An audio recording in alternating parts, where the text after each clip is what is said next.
Hello everybody and welcome to another Stellaris video. Today I wanted to review and try to emulate some of the best builds done by the best players in Stellaris.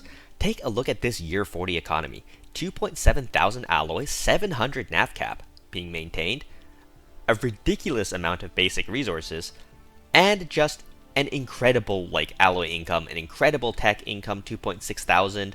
HSXY over here is also making an insane amount.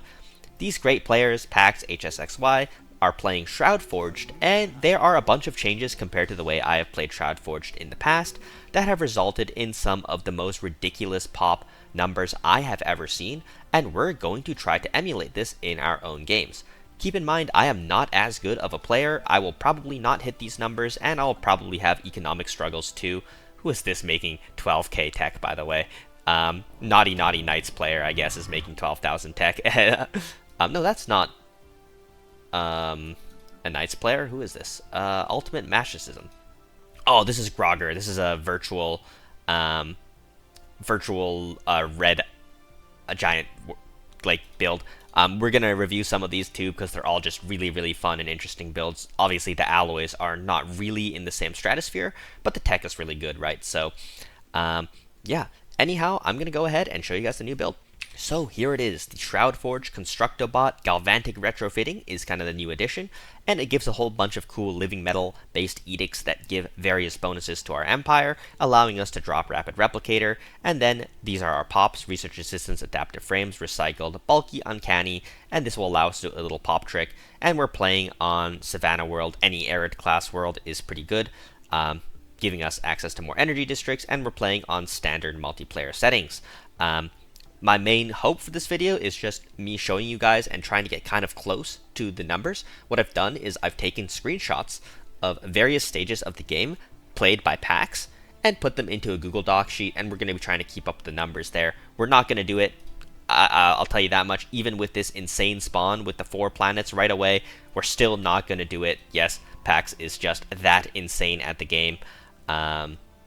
So yeah, anyhow, there's kind of the safe way to play things and the dangerous way to play things, and we're going to be playing safe throughout because I am not a very skilled player compared to these guys, and we'll need all the advantages we can get to not go bankrupt, let alone push out the 700, 800 tech that we're going to see at year 10 or something like that, right? We're going to be at 400, 450, so I generally find that I fall about 10% behind per decade. Or per 5 years maybe, but it compounds, right? So it gets worse and worse and worse as these players are simply insane. But we're going to do our best to emulate everything that they do, and this is kind of the starting settings you want. You don't even want to go isolationist right away because we're going to want to colonize these systems as fast as possible. And we're going to want to do this situation as fast as possible too, which means, of course, selecting every option that will make the situation go faster. As for a leader, we're looking for an anti-crime leader. However, if we don't find one, architectural interest is great. I'm pretty sure even with the 10 energy credit cost, this is still worth it as it'll net save us energy credits, which is quite nice. And then the last thing we want to do is we want to go ahead to our species and remove recycled and add, what is this trait called again? Mass produced. And then we can get rid of something like uncanny too. And what's going to happen is when we set this to our integrate into our default subspecies, is the game is going to decide to assemble those pops and then immediately switch them over and integrate them into our main species, meaning we get both recycled trait and extra pop assembly speed, which is really nice. As you can see, we're at 5. This should be over 6. I don't know why it isn't. What is wrong currently? What are we doing wrong? Mass produced, yes. On integration, see, the game did decide to assemble them. Maybe it just needs a month to update. That's possible. Anyhow, we can also go ahead and start building on our capital right away. The new build order that I like to do is I like to go with double uplink node, because otherwise our Unity production is going to be very suspicious, and we can afford it. And then the next thing is just buy a maximum of 42 minerals, 42 energy, and then go ahead and sell consumer goods, right? Because we're a bit overproducing in consumer goods, and we can also go ahead and sell just a few living metal. And oh, this is probably why I forgot to turn on modular growth compounds. giving us the 10% extra pop assembly speed, which should bring us to about 6.3. Yeah, that's what I've been used to seeing in testing. And one thing we can do is we can build a science ship before a colony ship, just so we can start surveying even faster, as surveying speed will be one of our bottlenecks, crazily enough. Yeah, the build is just that productive. One thing also is, in the past versions of this playthrough I've tried to move the basic resources off my capital immediately, and this is a bit of a mistake because it costs too much to maintain and it causes like some struggles. And a better thing to do, turns out, is to just focus on those basic resources on your capital, especially energy generation, very, very early on, as you're going to need as much energy generation as possible just to keep up with things, and getting as much energy kind of built early on will help us a lot with energy later on, where it kind of falls off. So do keep that in mind. Same with mining stations, right? Is remember to build them where you can, because at some point you won't be able to afford it anymore, and it'll be terrible. Anyhow, let's hire a second scientist here to start surveying our second guaranteed right away, and then our other 2 planets. And even one of these is also a Savannah world. We literally spawn. This is an insane spawn.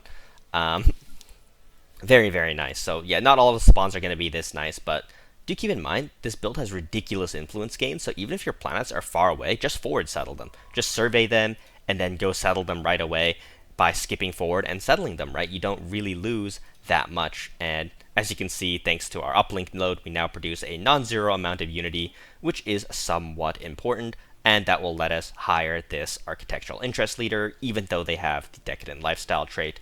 It is what it is, right? And, oh, cool. Do we get a special leader from this, I think? Or was this a different event? Nope, that was a different event. There's one event that gives you a, like, cool leader. Spires of Light. Scientist finds an anomaly. Challenging, -2 levels. Take it. You know what? We don't have to research that now. We can research it later. We probably want to research the anomalies when we have a little bit more tech anyway. Otherwise, we're not really going to get the full value out of it. Let's go ahead and open the prosperity tree here, and then also hire this architectural interest leader. Yes, 10 energy credits does suck, but hey, architectural interest probably literally saves energy despite that in the long run. Also, don't forget to build Shroud observation towers, and just keep a nice queue of buildings on your capital. The reason I like to do this is it's just a little bit easier to not forget to build something at all points in time when you have a queue of things on your capital instead of just 1 or 2 things lined up, which is one nice thing you can do when you have a build that produces as many energy credits as this build does. Or minerals, I mean, sorry. Also, for our first agenda, we're going to go with prosperity, like, what's it called again? Sorry. Favored society, right? Because without favored society, our basic economy is going to fall off a cliff, and I would highly not recommend playing without it. It is absolutely brutal, so we're of course going to go ahead and do that. Where is our other science ship there? Why are you going to survey the same system?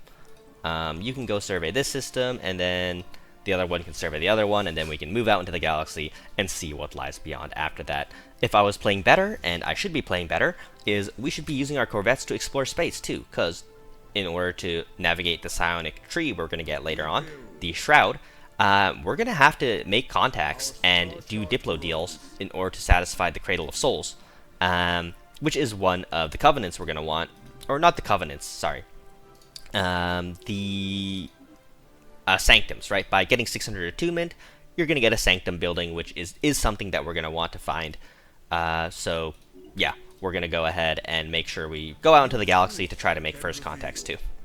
When your leaders start upgrading, there's a few things you want to look out for. Feedback loops are of course great, and the other one are charismatic leaders. We currently don't have any, but we're going to need some, because if we take a look at our edict cap, and I'll do that as soon as I pick our next tradition here. Where's discovery? Yeah, we're going to go discovery, and then we're going to do this tree here to the bottom, and then we're going to hold all unity after that. And, ooh, perfect. More unity is also nice. As you can see, we only have 20 edict fund, and we're going to need more than this in order to run capacity subsidies and such. So you really need to roll charismatic leaders, as we are Spark of Genius on our main leader instead of something else. So, like, that just requires some luck. So yeah, try your best to be lucky, I guess. I guess it's not really something you can control, but yeah. Also, engineering specialization on our capital will be very, very important, as this will give us the actual engineering tech we need to catch up to our other techs, as the engineering tree has some of the most important techs that we need, specifically the +1 engineering research per job, but more importantly than that is automation districts, as we're going to run out of pops very quickly without automation districts, even with our little pop assembly trick. 6.7 pop, no way, it's actually that nuts, that's crazy. Anyway, it's good, but it's not so amazing that we won't run into pop issues. And as you can see, I've not been managing my construction ship very well, so we're going to be a little bit behind on this next 2 colonies, but that's okay. You know, we don't play perfectly. It is what it is. All right, our first colony is now complete, and what we're going to want to do in our first colonies is we're going to want to immediately prioritize replicator jobs, deprioritize hunter-seeker jobs because they're not needed on colonies, and just resettle 200 to 300 pops over to immediately fill the replicator jobs and some logistics jobs, as we want this planet to be producing something, right? And the next thing we're going to do is pierce the Shroud. This will give us access to more Zero, as we're going to be playing as if we can't use the Zero exploit. In case you guys don't know what that is you can actually just spam Shroud Towers, which have a 0 upkeep, except when you go negative on 0, there's no downside to it. You don't lose anything, there's no situation that makes your empire go bankrupt or anything like that. So you can just run an empire with like negative a trillion 0 per turn, and you don't get penalized. However, that is against the multiplayer rules and the spirit of the game, so we're not going to be using this in this video, except if you're just playing for fun in single player, you can go ahead and exploit that to your heart's content. I'm trying to practice so that hopefully I'm a little bit less washed in the next Stellaris tournaments that come up. So yeah, it's going to be a bit of a challenge because, you know, but we're going to try our best. Also, once you kind of get into a situation like this where you have, capacity subsidies, nice. See, we're now over edict capped a little bit, so we got to turn off something like fortify the border, but we're going to start building starholds just to build basic resources on, as the basic resource situation of this build is really bad, so any extra energy credits and that kind of thing we can get, especially in the early game, will help a lot. The next thing you want to decide on is, do you have Riverboat Gambler in you? If you do, you're not going to build a sentinel post, and you're going to cross your fingers and pray you don't get any crime events. If you are less so, you're going to build a sentinel post, or find a leader that reduces crime, which I don't think I have, although there's a level 4 scientist here. I don't have 600 unity to spare, unfortunately. Otherwise, I would love to hire them and just see what trait we get. Also, we dodge either the tech boosting building for engineering or automation districts, which sucks, which means our engineering is definitely going to be very sus for quite a while in this game, so hopefully that improves. Alright, we finally complete uplink latency reduction, and at this point you're going to want to stop researching, or not researching, sorry, taking any new traditions, as we want to save it for the situation completion, where we're going to be able to get Psionic Ascension very, very early on, and we're going to need some unity to open the first parts of that. Also, for society tech, after you complete your next society tech, unless it's a really important tech that you know you need, just hold it and don't research anything, so you can save up that society tech for when you get access to psionic theory research, so you can finish it as fast as possible. In case you guys are unaware, techs actually aren't wasted when you're not researching anything, and instead they go into a hidden buffer, and then they're cashed in at twice your research speed. So you can actually not research anything half the time and not lose any tech speed in the long run, which is very cool. And we do get righteous, so can we still get a refund for our sentinel post? No, we can't, but at least we can disable it. So I guess if I had the Riverboat Gambler in me, it would have paid off. Unfortunately, we weren't going for it, so yeah, that's very nice though. That'll help us a lot. Also, we can build this energy grid on our capital. Once again, as I mentioned before, even though the basic resources look extremely good right now, you know, like we have a very positive amount of them. Also, I don't really know which of these techs to take. We don't really need the Field Dynamics Center because the base research output for the Shroud observation towers, just take a look at this. 31 and 31. Did I click Alt there? No, okay, sorry, that's the wrong button. Wrong place to look. 20 each, right? So increasing that by +1 is not really necessary, right? You get more jobs, which is cool, but you don't need it. And as you can see with the society tech, we're just going to leave it empty. Unproductive without experiments. Can we support minus 15% happiness? Probably, right? I think our pops are decently happy for now. I think our first agenda might still be active. Yeah, Infinite Opportunities is still active. If Infinite Opportunities wasn't active, it could be a little tough to go that negative on happiness, but since it is, we're fine. We're also going to go ahead and pierce the Shroud on this planet, and this planet will probably be my engineering planet because, this thing has dust deserts. Huh, that means both our energy planets have dust deserts, so this can be my engineering planet instead, because this size 24 planet has a way more energy districts. Look at this. This size 18 has, what, 13 energy districts already? That is really awesome. So, yeah, we don't need an engineering research specialization here. This can be a generator planet. This can be engineering. And this other planet here can be... Ooh, I was hoping for food, but with one district, that might not be the food planet, because with +9, we're only going to get to 10, or +8. We're only get to 9, which is not really enough, I would say. So, yeah, instead of that, we're just going to go ahead and pierce the Shroud and decide what to do with that a little bit later. Obviously, we're going to need to wait a bit to pierce. You know what? Let's just buy it so we don't forget. By the way, in case you're wondering what I build on my star bases, here it is. It's very, very basic, just a double solar panel and hydroponics farming bay. Initially, we can sell off the food in order to, well, have food, and then the energy credits are, of course, always useful. Build up as much as you can in the early game. Alright, and our next tech roll has kind of saved us. We do get the automation building. Still no engineering +1 research, and engineering is kind of the only research category where we honestly need that, because otherwise the engineering speed is really, really low relative to our other techs. But we'll get it done eventually with our extras row. We can build some Shroud Towers or Central Nexuses. Honestly, let's put the Central Nexus first. We need engineering more than the other techs right now.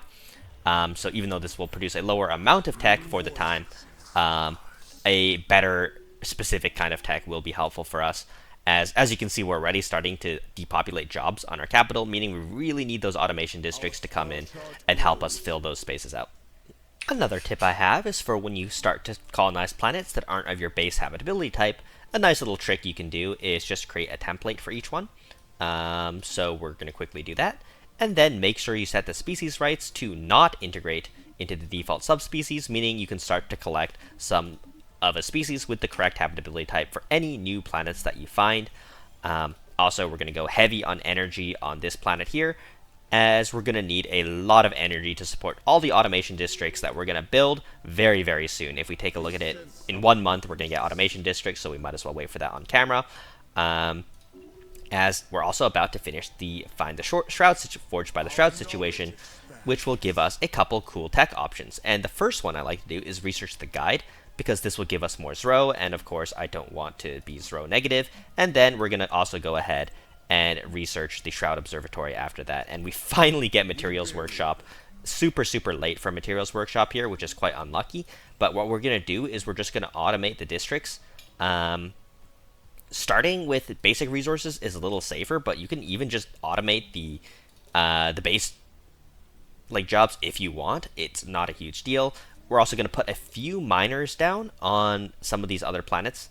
And basically the idea behind this is we're going to need some minerals to transition, right? And we're going to need some mineral jobs even after we get rid of the minerals on our other planets, or switch to catalytic, right? Because we're going to use catalytic for alloys at some point. But we need minerals to build buildings still, so we need a little bit of minerals, and then the rest of this planet can be dedicated to something else, like, say, naval capacity, or additional energy credits, or probably not additional alloys. Our capital will be enough, or additional tech, kind of whichever we feel like we need most. And then this can definitely be a tech world with plus 20% engineering, and then we'll need a naval capacity world somewhere. This will be a great food world, as it has a lot of agriculture districts, and it also has, I think, the fuming bog trait, which is really, really nice. Alright, our psionic tech has just finished, allowing us to finally open the psionics tradition tree. And this is beautiful, because once we get this, we're going to go ahead and immediately start speeding up the situation, and hopefully building Psi-Core everywhere. I think we are a tiny bit short on Unity to open this, though. Yeah, 18 months of Unity short, so that's a little bit unfortunate. I think what I'm going to do is I'm just going to build a single uplink node to speed that up a tiny bit. By the time this is done, it will have already been half of the time remaining, but hey, we could use some extra Unity anyway, so why not? And then in terms of automation, right, the number one priority should be basic resources, especially energy credits, as this will sustain itself, right? And then we're going to continue to build automation districts across, like, our capital. This will automate every district you see in this area, and then, of course, we're going to try to automate the energy too. As you can see, we now magically filled up the jobs and have 200 maintenance drones left, right? So we can then move these maintenance drones, say, to planets with open jobs, like this planet over here, and then continue to build up this planet too. So yeah, once you start to get automation districts, that's when your economy becomes good. And before that, it is a bit rough. So yeah, do keep that in mind. Sometimes you need to sell off some resources, like I'm doing, to more quickly build up these automation districts, as we're building up really fast. And now you can also see why I highly recommended building up as much energy credits as you could.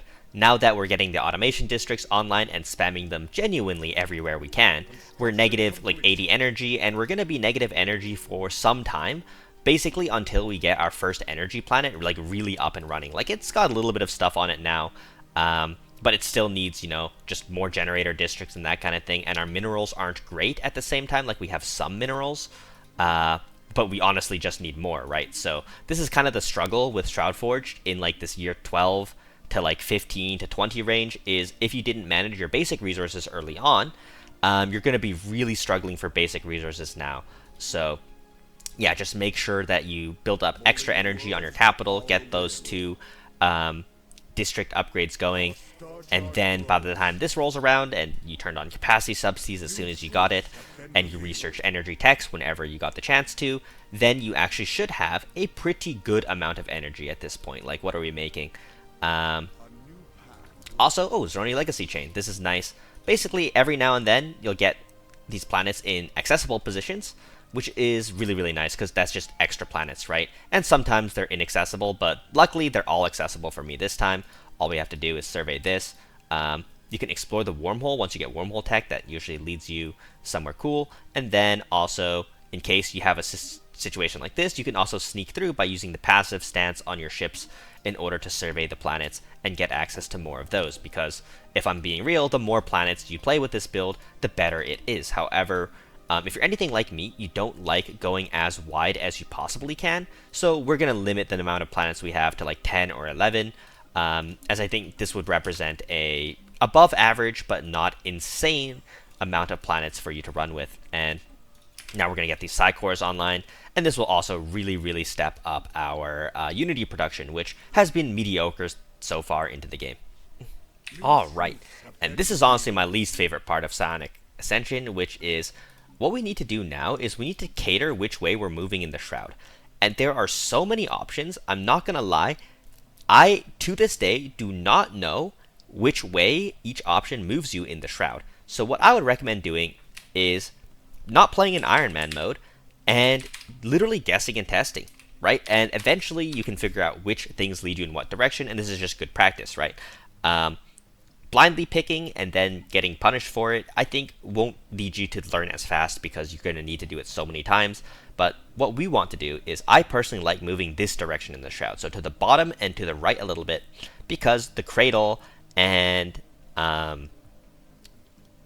the Instrument of Desire, is it at the bottom, or is it, I forget what it's called, Composer of Strands? Yes, the Composer of Strands, right, are the most annoying two covenants to make, to get 600 attunement in.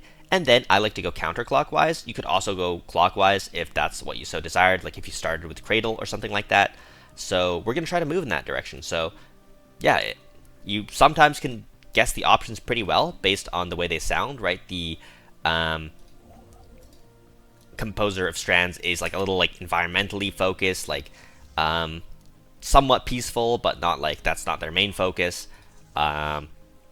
Yeah, I can't really describe it because I personally found that I'm unable to guess based on the text, the flavor text, which way I'm going to be moving in the Shroud. But if you can, it's a great option. So, yeah, go ahead and experiment that with yourselves and see what you can do. Also, at this point, you should have a few more edicts available: capacity subsidies, mining subsidies, centrifugal siphoning, And now we have also Shroud Bonded and Shroud Observation. These are just all awesome edicts that give you various bonuses throughout your empire that has overall made this build stronger than when it was just rapid replicators, which is quite cool too. We get extra energy credit jobs on our capital. That's never a bad idea, as we could definitely use more energy credits most of the time, right? Like, look at this energy credit situation is still a bit dire, but it's improving pretty rapidly, so I wouldn't be too worried about it yet. Alright, here's another Psionic situation here. I'm going to read this and see if I can guess the right option. So, material goods are of little concern, maybe?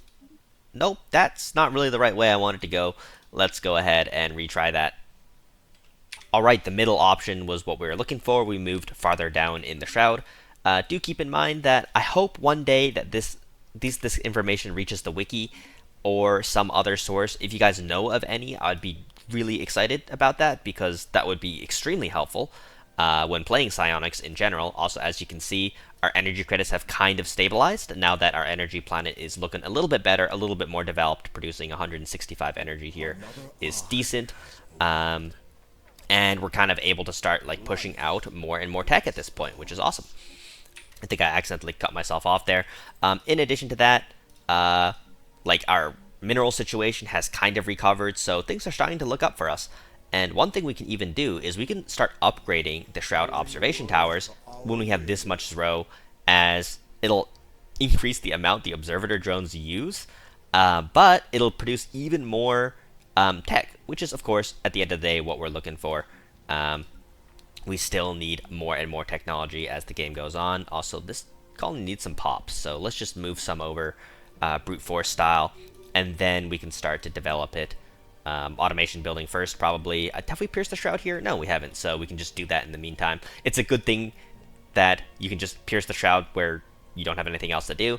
Never click it once you have the option. Like, you have a 10% chance to change planet class to Shrouded World.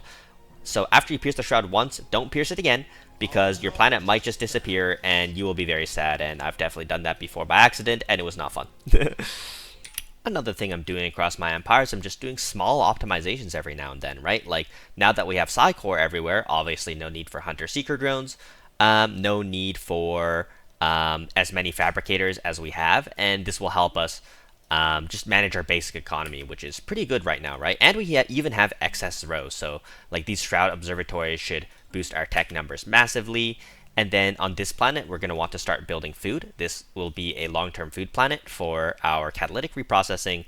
And then our long-term minerals planet is looking a little bit sad, if I do say so myself, but it's still lacking an automation district, right? So we can get that going. And one thing I'm going to do here is I'm just going to do a bulk sell of some of the resources I'm piling up on. And the main reason for that is just get extra energy credits to keep ourselves afloat in that department for just a little bit longer, right? And I guess we'll go with Unifier here. It's a decent all-round trait, and we can just continue going from here. Awesome. I'm pretty sure the option here is let the Shroud consume the land. We'll take a save anyway, just in case. And I believe that should... Nope, that did not. See, this is why I never know which options do what. I'm too bad at understanding the lore of the game. Let's try again. Find a way to restore the environment. I mentioned earlier that options that helped environmental options were generally the best, and yet I still failed to notice that, and of course that was the option that helped us move down the most. So yeah, skill issues everywhere. I apologize. If anybody has mined the data for this, please let me know, because I would really love to have a guide out there for these Shroud situations. Maybe I should make it myself, but it would take a long time, and I don't think I have that right now, so yeah. Alright, we're finally done the Psionics tradition tree, and it's time to immediately take Tech Ascendancy, and also breach the Shroud. Let's try to commune with it, and we can just delve right away, and that'll give us access to a couple of the Shroud Enclaves, and let's immediately communicate with these two guys and start improving our relations. And yeah, that will allow us to start getting the calling cards and increasing attunement, moving ourselves out into the Shroud, and then being able to get those Covenant buildings, which are really, really nice. Also, I just wanted to mention, you might be able to tell, but I've been gradually just like sneaking out, and these two planets are now researched, right? And we're just continuing to use the trick of pacifist to move through these hostile systems and continue farming these up, and we're going to build new systems there, new planets, and have a great time in general. We're also continuing to sell off some basic resources before we're finally going to stabilize this very, very soon, right? But this planet still needs a psi core, and then an automation building, and then finally we should have a good amount of energy credits from this. And whoops. Well, it looks like we accidentally flew our leader into that system. I think the cost dials in it must have moved, or I should have probably gone up first. So, oops. That's okay. Yeah, let's manually path this so it doesn't kill itself. That's probably a good idea. And then do this, and then manually. Okay, that's as far as the pathing can go. So we'll do that first, and then the other station next. Pretty funny though. And we've made contact with the composer, so we're gonna call him Immaculate, so he's happier with us. We can even assign an envoy, and yeah, if you look at these, like establish a colony, that's quite doable, right? We have a colony right here. All we need is 500 energy credits, so sell off some alloys, sell off some Zro, which feels blasphemous because Zro is such an issue with this build normally, and then let's get a colony going here. That should be pretty helpful. We're still so negative on energy, wow. I guess we just need more energy jobs. So yeah, let's go ahead and do that. That should be pretty nice, I guess. Yeah, just more energy. And we can now also start Psionic Supremacy. This should give us a much better pop efficiency too. And, well, what happened to our energy credits? Okay, we're a little negative now, so let's go ahead and deal with that. Okay, moats, perfect. This is what I mentioned, why it's super nice to have access to those basic districts that also provide some form of rare research, such as the Dust Desert, because now we can just go ahead and sell a crazy amount of moats to sustain our economy for now. It really sucks to have the energy reduction because look at the efficiency reductions. We're losing like a ton of tech, so a bit of a skill issue there. But yeah, I'm just surprised how long it's taking this energy plant to come online. I guess it wasn't building at all times due to our mineral shortages earlier, which is just a bit of a skill issue, right? If we don't have those mineral shortages, we wouldn't have this problem. So anyhow, it's also nice to start building up our food production, as we're going to be using food to replace minerals as soon as we can. And as I mentioned before, we'd be taking Tech Ascendancy. What we're using Tech Ascendancy for is we want Particles Focus for physics. For society, I want New Worlds to try to find machine worlds as soon as we can. And then for physics, it's a bit of a mixed bag depending on what you need at the time. Voidcraft is great if you haven't found cruisers yet. Or you could just leave it neutral. It's not even a bad idea. We're just also going to finish Discovery and then probably open Supremacy after that. Or we can go ahead and finish Prosperity and then Supremacy if we're a little bit greedy. Kind of depends on whether we want more ships or more technology in the future, which is kind of a fair trade-off to have, right? So this mineral planet, of course, like we're not going to need this many minerals once we switch to focusing on other resources. So yeah, just get ready to pivot it into something else. I would personally recommend, you know what we're going to do with this mineral planet, I've decided now, is we're not going to build any support districts. We're just going to build up enough minerals for now, and then when we switch to catalytic, we'll just use that as a naval capacity planet, because you always kind of need more naval capacity. We do get railgun here, so we're going to research that, and our goal is proton cruisers for year 30.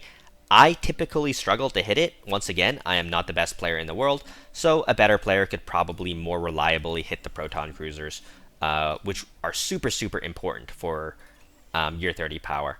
We're also going to try to grow closer to the cradle, as we're already pretty close to the attunement in Composer of Strands to get to 600, which is really nice. Now, depending on how war-focused you are, you can either go Necromancy or Executive Vigor for your second perk. Since I'm not in a particularly war-focused area of the galaxy, as you can see, there's really not much around me. We're not going to be focusing on war somewhat straightforwardly, so we're going to be going ahead and looking for that. One annoying thing is I've actually somehow failed to make first contact with a single AI Empire, which is a bit annoying because what this means is I'm going to take a long time to be able to get enough attunement and stuff. And another thing I should have been doing, which I've been completely forgetting, is using the Shroud Teacher. So we're going to support this endeavor with Zro to A, find new things to commune with, and B, to seek mastery of the Shroud and to seek further attunement with, say, like the Composer of Strands, right? And due to this, we're going to immediately push over 700 in attunement, which will allow us to start building the Composer buildings, right? Or the Sanctums. And these give additional telepath jobs You guys probably know how strong that is if you've played any Psionics in the past. And we get space torpedoes here. This is going to be a nice unlock to potentially getting those protons if we're lucky. And as you can see, our basic economy has also stabilized quite a bit, so we can start to get ready to really maximizing that out very soon too. Also, at this point, you might be able to tell, we have so many planets, it's getting like a bit of a headache to just manage all of them. So this is probably it for as wide as we're going to get. Maybe we'll add these two Zroni core worlds. But to be honest, we don't even need to. And basically what these planets are going to be used for is, of course, just building a Psi core on them. And then naval capacity, right? Naval capacity is going to be absolutely enormous for us as the game goes on, because we're going to be trying to build ships as if we're playing in a competitive multiplayer game, which means we're going to be needing a ton and a ton of ships. And generally, I would probably start to build alloys and switch to catalytic, probably in just a couple years at the most. Alright, so at this point, there's two things going on. First of all is we're lacking pops rather than building speed now, which is fine, which means it's time to switch out of Constructobot, and it is time to take on catalytic reprocessing. This is going to turbo our alloys to an insane amount and also give us a good additional source of minerals, because we're no longer burning minerals to make those resources. So at this point, we can go ahead and prioritize catalytic drone workers. Of course, we don't need hunter-seeker drones. And then also, at some point, we're going to swap this engineering over to a proper alloy zone. But we don't need to do that yet, because we are yet to build up our other tech planets enough. We're only making just under 1,000 tech, which is really not good for Shroud Forged. Once again, I'm not the best player. Year 20 Paks was making 1,600 tech, I believe. Let me go ahead and check that real quick. Yeah, he was making 52 alloys and somehow still making 1,600 tech, which is, you know, that's the Paks diff right there. I genuinely find it a mystery how the good players produce the insane numbers they do. I respect it so much. It is completely amazing. And very foreign to me, because he also only had 4 planets for the majority of the early game and only got his 5th planet at like year 10. So like, or even after that, maybe like 15 or something. So it was, yeah, like, I don't know what's going on there, man. But some players don't feel bad if you can't emulate their stats, because quite frankly, it's just not that realistic, right? They're just really, really good. Anyhow, let's go ahead and delve one more time, and we should now be able to form a covenant, and we're going to want to do this right away and get access to these zero powers, which are going to be really awesome, especially expansion, because we have enough planets, but if we don't, we could click transformation, get a size 10 Gaia world every time we need one, which is also really, really nice. And also, we can continue to try to complete these calling cards, as some of them are pretty easy. And then Cradle of Souls, right, we're not going to be able to satisfy at all, unfortunately. So instead, we're going to be going the other way around the Shroud, which is we're going to be going to the Eater of Worlds first. And even the Eater of Worlds will not be easy to satisfy, I would say, when you can't make claims, because making claims is probably the easiest way to satisfy the Eater of Worlds. However, we'll just communicate with it anyway and start working on that. And now we can go ahead and confirm the covenant. This will also give us some extra pop assembly speed, which is nice. And then every time we have the expansion covenant power active, we're going to use that to just feed ourselves a few more pops, which is nice. And at this point, I'm kind of curious what our pop assembly is in our capital. 10. Very, very nice. And this is going to increase as we get more sanctum buildings on our other planets. It's okay pop assembly, you know, 7 to 8. It's actually better than I thought. But yeah, like, pops aren't the main strength of this build, obviously, although the pop efficiency is exceptional, which is really what makes it awesome. And we also now get to pick a person to make our covenant leader. So I think we're just going to go with our official here. This is a decent official. They got good traits. I honestly don't know whether it's a better idea to put it on the leader of your empire or somebody who can work on one of the planets. But I do like the government effects, so yeah, here we are. And now we have the chosen of the composer, which is pretty cool. A little bit of extra pop growth speed, very nice. And we're going to try to attune with the Eater of Worlds now. And this is the problem, yeah, conquer a planet, right? The only ones we can do are build up military things, which is going to be a little interesting. So yeah, unfortunate there. Alright, once you start producing alloys, another really cool thing you can do is you can start distributing living metal across your planets with the highest upkeep. And what this is going to do is it's going to significantly decrease the amount you have to spend on upkeeps, and that will, of course, make you even stronger.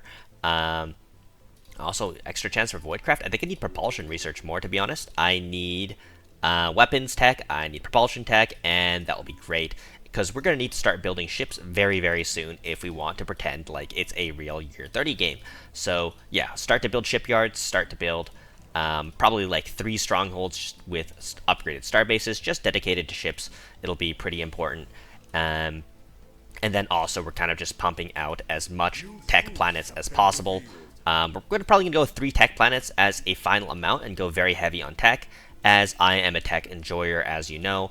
And as you can see, despite that, we're still actually decent on our other aspects of the game, right? We're not like completely abandoning alloys. We have 350 alloys, and I'm going to be honest, this is with a somewhat unlucky tech rolls, and I don't even have upgraded forges yet, right? I don't have tier 2 forges. One of the main reasons is just how late I rolled the plus engineering research options, and we might even find kinetic artillery for Year 30, which would be really, really good, but I don't think it's realistic with only a few years left. We're probably just going to go with tier 4 railguns. They're pretty good already. And why not fire control? That'll probably be the last tech we put on our Year 30 batch of ships, and then we'll continuously upgrade these as we go on. Also, as you can see, we're also starting to collect across our empire a decent amount of maintenance drones, so obviously everything could be played better, right? I could be, prioritizing the right kind of jobs throughout my empire, but yeah, in general, I'm just a bit of a skill issue player all around. So anyhow, we're going to keep building up the best we can and try to produce the numbers that we're seeing with Paks, but as you can see, I don't even have the alloys or anything else to match because, well, they're just insane players, right? So it is what it is. And finally, we get something which we can do. So 50 naval capacity is what it says, but I think it's bugged, and it actually means 50 ships. So instead, we're just going to make 50 corvettes. And we're just going to go with a really basic design here, something like this. Swarm computers will be fine, and then we can put a Mark of the Composer on them for the super regen, although they're corvettes. They're probably going to get mostly one shot anyway. Yeah, we're probably not even going to use the upgraded armor components, the Ceramo regenerated armor, because it costs a lot of living metal. And then we're just going to build 50 of these corvettes, not because we think they're great ships or anything, but just to satisfy the Covenant there. So yeah, let's do 50, and then start building those, because why not? As for our starting cruiser design, of course, we're not going to build these yet because we want to fulfill the covenants. Anyhow, it's going to be artillery bow, probably artillery core, and what we want is a autocannon, and then we probably want double.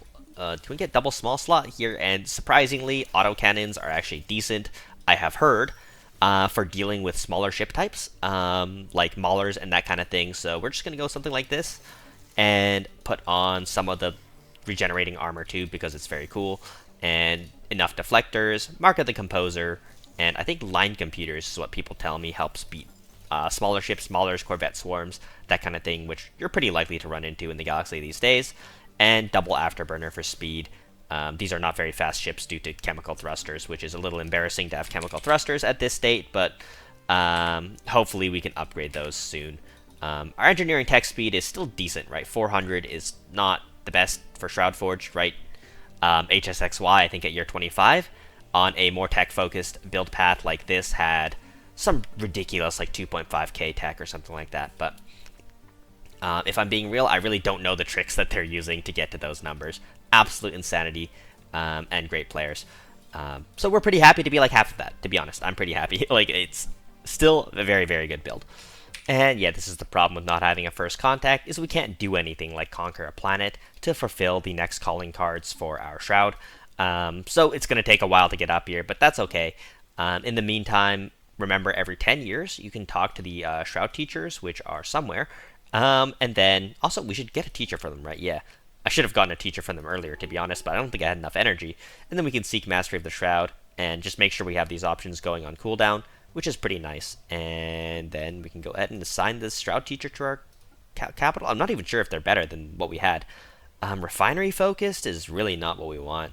Naturalist could be pretty good for Unity production at this point in the game, because we should be able to get a lot of Unity from adding shrouded vegetation to our planets, especially if a planet's not doing anything. Like, we could click this button and get more Zero, and that would also let us go much, much heavier on Shroud Observation Towers, right? Shroud Observation Towers everywhere. It's the name of the game. I've definitely been slacking on my Shroud Observation Towers, which is why my tech speed is a little bit lackluster, but we should be able to get that up much faster now that we're kind of done having basic resource issues, which is a problem I tend to have. And just like that, we can start building cruisers up, and those will be the bulk of our fleet. And we'll probably keep building these Corvette types too every time we have the option to, where it gets us a little bit of extra attunement, which is nice. I think we should also unassign this envoy because it'll be very hard to get the cradle going until later on, where we can probably find more of the galaxy and make more trade deals happen that way. Or more deals in general, right? These are terrible, not interested, move along, let the sun swallow it. And we finally found another empire, nice. So, funnily enough, I'm sorry guys, you're going to be a bit of a... We will vassalize them at some point, right? So one thing we're going to do is start training armies. I'm going to try these mimetic strike forces. I actually have no idea if they're good or not, but why not try them, as they don't cost resources that we'd otherwise use. And then we're going to like conquer planets, make claims, that kind of thing. But before we do that, if we can, what I'm going to do is I'm going to offer them a trade deal and give them something they might want, like alloys, right? They might want alloys. That's not the best deal. Zero, how about Zero? Okay, you kind of like Zero, so we'll give them 600 Zero, okay? And then that should increase their, you know, how much they like us to hopefully above suspicious, but maybe not. It wasn't quite enough. Basically, the goal was to... Oh, wary, perfect. And now we can offer a trade deal again. Yeah, if they're suspicious or better, I reckon you can do this. Is now we can trade communications with them. And this is one thing that's pretty different in single player versus multiplayer, is in single player it's harder to make contacts, but in multiplayer it's very easy, because a lot of players will trade communications with you in multiplayer, as they want to like see what you've seen too, and you very quickly discover the entire galaxy. Usually the Galcom forms around now in the multiplayer, and everyone, or at like 70% of the galaxy will be discovered by like year 30. That doesn't really happen in single player as much, so you're going to need to force it to happen by trading comms. And then finding other empires. And whichever empire here we have, of course, the one empire I have good relationships with is a determined exterminator, but as a robot, they're only determined to exterminate organics, and we're not organic. So we'd be chillin', and we could probably kill our neighbors here later on to satisfy the Sanctum of the Eater and start going clockwise instead of counterclockwise around our Shroud. Anyhow, now that we are hopefully not muted by accident and talking to nobody, another thing we can do is we can take Galactic Force Projection, or we can go the Greed Pro Max option, which is take nothing and hope for climate restoration for machine worlds. However, we're not going to do that. Also, we get our third Civic, and Rapid Replicator is a great choice, although there are a lot of positive options. Basically, anything that does something good for you, you could go ahead and consider taking it. So also Planetary Supercomputer is awesome here, and yeah, very, very nice. And hey, we finally managed to use most of our Zero, and at 1.8k tech, it's looking pretty good. And we're going to keep trying to increase the tech and the alloys, right, as we still definitely need way more alloys. Our alloys are not looking the best. I don't want to replace this energy yet, to be honest, because our other energy planet is like near capped. And it's not quite enough energy until we get our second energy planet, which I just decided to randomly pick a planet, and, well, this is now an energy planet, so there we go. And I don't have it on a timer, but every 10 years or so, I'm going to remember to come to the Shroud teacher, and then click all the buttons that cost Zero, because we have this Zero, and it helps us get attunement, and we're going to go with the Eater of Worlds here, and try to get towards that 600 attunement we need to make things really happen. Also, taking a look at my pops is... I have a lot of these psionic pops. Do I want these ones instead? 25% workforce efficiency. I don't really know how the assembly works. Like, which one of these do I get? I'm not sure. Anyways, let's try something here. Let's create a template of this and create a mass-produced template. And then let's see if we can use the same assimilation trick here, or if these pops just aren't produced. I actually have no idea how that works. But yeah, maybe it's my lack of Shroud Forge pops, which is why my numbers for specialists aren't quite the same as I see in other players, but I don't really know how that works if I'm being completely honest. Anyhow, we're just going to continue to build more and more tech here. And I finally got the engineering upgrade too, which is nice. And oh, we also find our upstairs neighbors here. And we also get our Psionic government finally, so nice. Finally starting to get some of the powers going here. And I think we're just also going to continue to build more and more of our cruiser fleet. Even though we don't have like the protons and things that we might want for that. By the way, if we take a look at our Shroud numbers, Zro numbers, you might notice that it's quite good. We're making 17 Zro, and the majority of this is coming from, not the majority, but a lot of it is coming from blockers now. And then deposits from piercing the Shroud on every single one of the planets is also starting to add up. So yeah, just do keep that in mind whenever you're playing your own Shroud Forge builds. It really is about managing the Zro, remembering to pierce the Shroud on any new colonies you get, and then just otherwise playing well. And as you can see, we're building up a decent fleet here. Not the same amount as what we were seeing by Paks or HSXY, but of course, as I've mentioned probably numerous times at this point, right, they're just some of the most insane players. And I'd be happy to be like minus 30% at any stage. And we're a little bit more than that, to be honest, unfortunately. But hey, we're trying. Alright, and we make contact with the Instrument of Desire. The Instrument of Desire is awesome because they are probably the easiest covenant to fulfill. It's things like build a district, which, I mean, let's be real. We're going to be doing things like build a district regardless of whether it tells me to build a district or not, right? Like, I find it's the most natural tree and the easiest to progress through, so we're going to probably breeze through it pretty quickly, just naturally. And you do need to check it occasionally because sometimes it gives you an option that takes longer or that you don't naturally do. So, yeah, just keep that in mind. But we're going to fulfill the Instrument of Desire now. And also, at this point, if we wanted to, we could start annexing neighbors and stuff like that. Definitely not a bad idea, as we have a crazy amount of fleet power compared to our neighbors. Even the Grand Admiral knows scaling AIs. Like what is our ship stack here? Like, it's just a very casual, like 40k with no edicts, right? And obviously, you should run edicts at all times with a build like this because, I mean, there's just no issues at all sustaining every single edict at the same time. So why not have them on? What does this even do? Oh, daily, that even better, right? Like, more edicts, more better. Yeah, 55k fleet power just from that, right? So might as well have those active. And then, of course, keep building up your energy planet.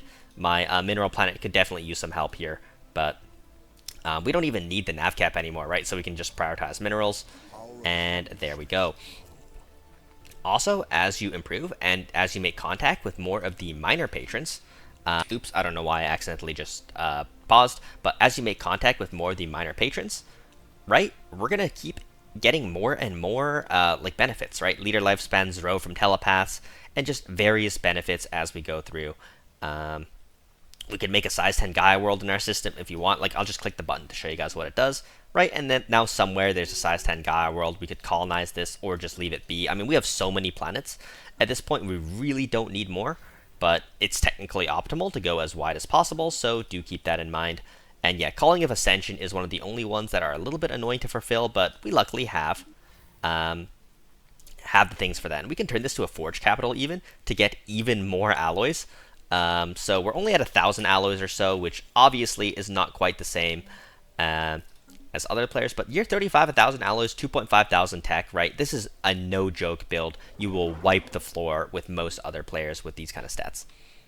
So our poor neighbor here will probably be our first victim. We'll just tributize them. And then our next neighbor we can be happy with and probably try to use them to farm points for the last covenant, which we haven't fulfilled yet, which is, of course, the Cradle of Souls. This is going to be hard with, like, Federation stuff and getting a lot of packs. It'll be a little harder, but we'll make it work. Alright, it was a pretty fast war. We kind of just flew into their space and they surrendered. Makes sense. They're pretty pathetic, and even with their taxes, we just barely make it to positive energy credits, which is quite funny. I wonder if we should take these guys as a vassal too. Inward Perfectionist. Can you even vassalize it or tributize an Inward Perfectionist? Okay, you can. I they don't usually do Diplo, right? So we can go ahead and create a tributary out of this too. Obviously, abusing tributaries is a little bit I would say, like especially AI ones, because it could be much harder than this to get a regular tributary in an actual game, right, where you're not fighting against some shitty AIs and you're fighting against some actually good players. It's obviously much harder, so yeah, just kind of keep that in mind. Also, can you even, like, is our Shroud aura here yet? Can we plant the vegetation? Yeah, we definitely need more Zero. As you can see, we're starting to go negative in Zero, and if we go too negative, we'd have to disable some Shroud towers, which kind of sucks. But we still have some building upgrades left too, and I really want to enable this planetary computer for even more tech, but it's gonna like cost us so much. It'll be really hard. So let's go ahead and declare a war, get another tributary. A little bit of extra taxes will help us, and we only have 1,000 armies, which is pretty poor for this stage of the game. But we don't have great minerals. And did I hear a sound for something? Subject status change. Oh, okay, that makes sense. Also, we have protons already, but I don't have time to go back and repair. So we'll upgrade and put the protons on probably after we tributize these guys. And also, I think our attunement with these guys is almost done, right? Yeah, one more upgraded building, and then we can start looking towards the next thing here. So I think the play will be to take these guys off the attunement with Eater of Worlds and start attuning with these guys, as this is going to be the most annoying thing to do. Also, I don't know what that delve was all about. What was this thing? Defense armies, Moore's Row produced by telepaths. Nice. Moore's Row obviously is beneficial to us. Alright, I'm actually kind of curious. Do we have any mimetic armies around? Because I'm kind of curious how these mimetic armies perform. Like against like armies in general. I mean, we just need more armies. That's also fair. I mean, we're making a lot of heavy metal, living metal now, but I don't think these are very efficient, as they're quite expensive for the stats you get. Especially since we need a lot of living metal in general, but we're just going to continue on, right? We're going to keep on pushing through, and oh my god, I don't even have bunkers yet, or fortresses, which is not a good practice for playing multiplayer. Normally you want fortresses, as fortresses prevent people from flying through your systems unimpeded during a war that is losing, or like if they get a flank off, right? If they have to actually take the planet and there's a fortress on it, it slows things down a insane amount. So you almost always want at least some fortresses on each planet. And you know, let's just test these mimetic armies out. This might be a super lossy take, but let's see what happens if we attack a planet with 810 armies with 800 armies of our own, given that we have a couple of those mimetic strike forces, and see if they outperform regular defense armies, which it looks like they do. So nice. Not bad, not bad. Anyhow, we're just going to keep upgrading now. Not much to it. Alright, it didn't take too long, but we wrapped up the second war too. Yeah, the AIs tend to forfeit pretty easily, and at this point, right, if we were playing in a more competitive multiplayer game, we would really need to focus up on alloys, because we have not been doing well alloy-wise, but we're producing a crazy amount of tech, and you know me, I love tech, I can't help myself. If we have the opportunity to go crazy on tech, we're gonna do it, and I think the next thing we probably want to focus on is, to be honest, a second alloy world. So I just picked a random planet, and we're going to start to build alloys on it, and that's kind of that. Because we have so many planets, right? Like, what do we even do with all these planets? Right now that we have the minerals for it, as our pop growth is actually pretty good, right? We can just go ahead and just start building whatever we need, whether it be nav cap, energy credits. Do we need another energy credit planet? Probably not. Do we need another food planet? Also probably not. So just alloys and navcap at this point, right? So not bad. Alright, this is the new Nya class cruiser we're going to be rocking. It's the double proton, small laser, a couple autocannons. I think one of these could be a small laser too. And basically this is just to help deal with smaller ship types, and then the kinetic battery and protons are of course great against larger ship types, so it's kind of a more balanced role for these ships overall. They're also decently fast at this point, which is nice, 231 speed, and the Mark of the Composer will make them like really healy, which is kind of like a very cool effect where they don't need to ever be repaired, which I absolutely love. And as you can see, at year 40 here, we have a decent fleet of well over 100k, which is nice, right? We have like 100 and something k over here, and this is only going to increase, especially as we start upgrading these all over the place. So yeah, we're going to start sending our ships to go upgrade, and it should be very, very nice. Once we get our 4th tradition tree, which is around year 41 in my case, this is when I want to start greeting. So I really want to save up on like perks, right? I need this perk basically for machine worlds and machine worlds only, because machine worlds is really what is the catalyst for making the scaling on any well, robotic based build extremely good, as machine worlds are the best upgraded world type in the entire game, as they have the advantage of being a terraforming option. I guess hive worlds are actually a little bit better, but hives kind of need help right now, or are not fantastic in comparison to the best machine builds. So yeah, I wouldn't call hives, I guess, bad per se. I would just call them not as impactful as something like a machine. Anyhow, I don't really even know what to do with this planet. We have so many planets already. I guess we'll just add shrouded vegetation to planets that we don't know what to do with, so we can get a little bit of extra Zero, as I have entered the negative Zero regime. Although we can just like buy 5 for now to maintain that, and then go from there. How long have I been recording without realizing I'm unpaused? I don't know, we'll have to edit that out, that's okay. Anyhow, what are we doing now? We are doing my least favorite part of the game, which is building orbital rings on everything. It's kind of tedious, right? So you need to do it. Orbital rings are amazing. They give huge bonuses. They give extra slots for buildings, for modules. They have efficiency modifiers. They make your planets larger, which will be really important here too, because we're still lacking energy somehow, even though we're getting a bunch from taxes, I'm assuming. Yeah, 370 from subject taxes. This is where human subjects, if you did manage to get them, would be way better. Because human subjects are much better at producing energy credits than these AIs. Yeah, 30% of 2 empires is only 370 energy credits. Is crazy.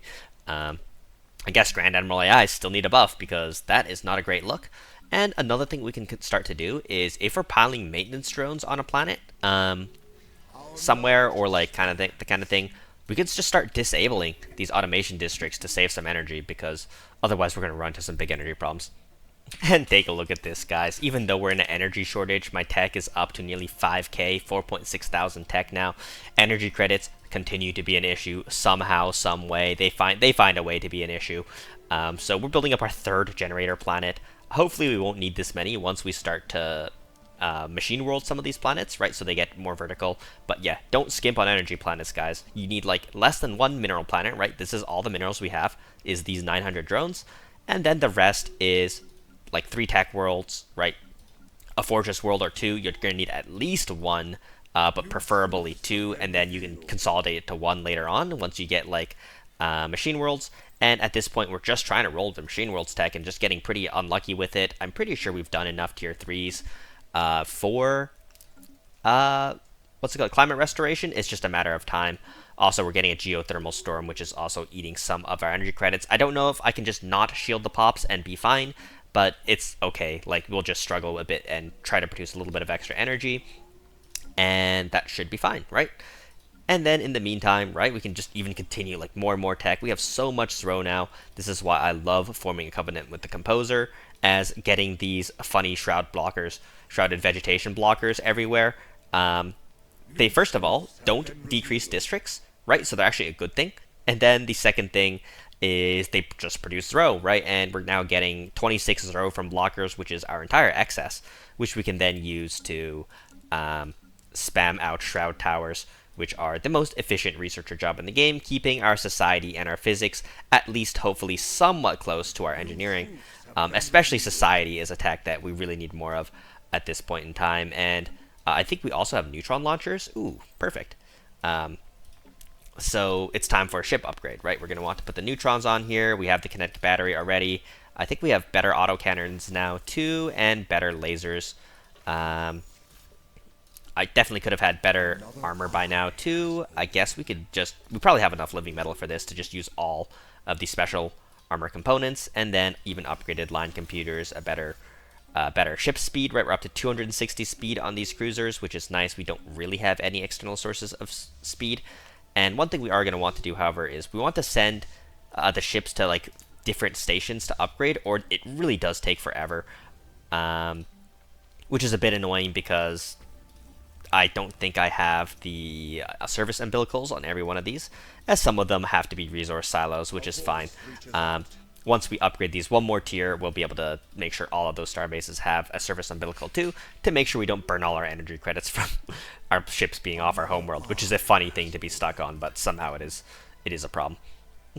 And of course, a machine assembly plant on every planet. We have so many rare resources. Look at this, 41 crystals, because of our alloy jobs just being so efficient is very, very awesome. And we're stuck on the one planet for alloys for now, but we can finally start to go vertical with the ring upgrades too. So let's get those ring upgrades going, and you can see why this is kind of tedious. Alright everyone, as we approach year 50, we're kind of reaching endgame numbers before endgame date, which is really awesome. If I was playing multiplayer, and this is a habit that you guys should have if you have the APM for it, is simply remember to build a stronghold, not a fortress, a stronghold, on every single planet in the mid to late game. In an actual multiplayer lobby, what this does is it makes it so that you have FTL inhibitors on every planet, making it so that a attacker would actually have to take over the planet before flying through, so they can't just go like snipe your capital or something like that, or fly straight through. It's something I often forget, and it's one of the habits I'm trying to build out as I want to start to get back into more competitive multiplayer lobbies, as it was a little disappointing to not qualify for the last two tournaments.